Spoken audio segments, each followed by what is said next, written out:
kita apresiasi, yaitu ketegaran, ketabahan saudara dari segenap keluarga para syuhada, dan bagaimana segenap keluarga syuhada saudara sampai saat ini mereka tetap bergerak bersama kami bagaimana cara supaya semua mereka yang terlibat di KM 50 itu mendapat balasan yang setimpal.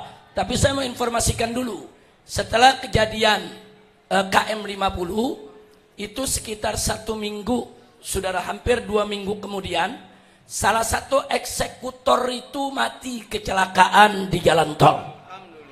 Nah, jadi salah satu perwira dari kepolisian kecelakaan di jalan tol, terbalik, saudara, dan mati mengenaskan. Dan ternyata dia bukan muslim. Nah, itu satu. Tapi yang lain tunggu tanggal mainnya, insya Allah. Takbir. Terus ada yang nanya, Habib kan lebaran, apa nggak dimaafin aja? Nah, gimana maafin jangan? Maafin jangan? Maafin, tapi ada syaratnya. Lu syaratnya bagaimana? Satu, mereka mesti ngaku dulu salah depan publik, betul? Ceritakan kejadian sebenarnya, betul? Gua bongkar siapa saja yang terlibat, betul? Kemudian datang ke keluarga korban, betul? Minta maaf kepada keluarga korban, betul? Habis minta maaf, saudara bayar utang darahnya, ada diat, betul? Kalau semua itu dilakukan dan keluarga korban memaafkan, ada jalan maaf. Tapi bagaimana mau dimaafin? Ngaku enggak, ngebongkar enggak, minta maaf enggak. Saudara terus mau dimaafin, Masya Allah, coba ye-nya rame-rame.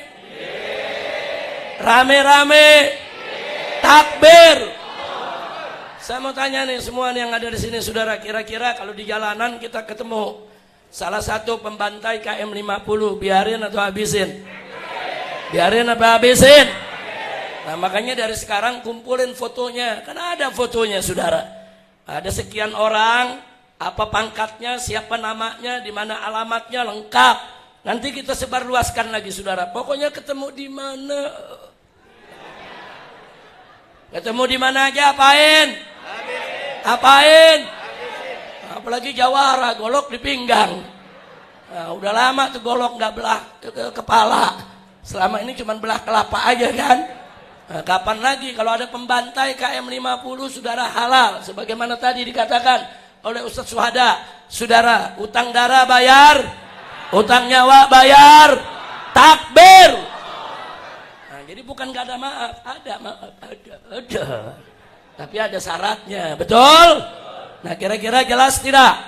Nah, terus sebagai tambahan, ada yang bilang, Habib, kenapa sih di Indonesia ini hukum ini itu tajam ke bawah, tumpul ke atas? Betul? Ada yang ngomong begitu? Saya nggak setuju. Saya katakan hukum di Indonesia tajam, nggak tumpul, tajam. Tajam buat nusuk rakyat. Tajam buat nindas orang miskin, tajam. Tajam buat kriminalisasi ulama, betul? Tajam buat fitnah 6 syuhada, betul? Tajam. Terus mereka bilang, tapi kok kalau ke atas nggak tajam? Bukan nggak tajam, nggak dipakai. Hukumnya tajam, betul? Tajam ke si miskin, betul? Tajam ke si lemah, betul? Tajam ke ulama, betul? Tajam ke rakyat, betul? Tajam ke aktivis, betul? Betul? Nah, tapi kalau ke atas, tajam atau nggak dipakai? Nggak dipakai, saudara, nggak dipakai tuh hukum. Nah, mudah-mudahan, nah, kita minta kepada Bapak Presiden kita berjuang terus supaya yang tajam itu berlaku ke atas. Amin. Amin. Ya Rabbal Alamin. Dan kita doain supaya presiden kita jangan jadi budak presiden Amerika. Jangan jadi jongos Amerika. Jangan mau diatur Amerika. Kalau kita diatur sama Amerika, besok Indonesia dipecah-pecah menjadi sekian banyak negara. Hancur tidak? Maka itu saya mau tanya nih, umat Islam semuanya siap bersatu? Siap jaga Indonesia? Siap lawan Amerika? Takbir! Siap ganyang Israel? Takbir! Siap bela Palestina? Siap bela Iran? Siap bela negara Islam? Takbir! Sallu ala Nabi.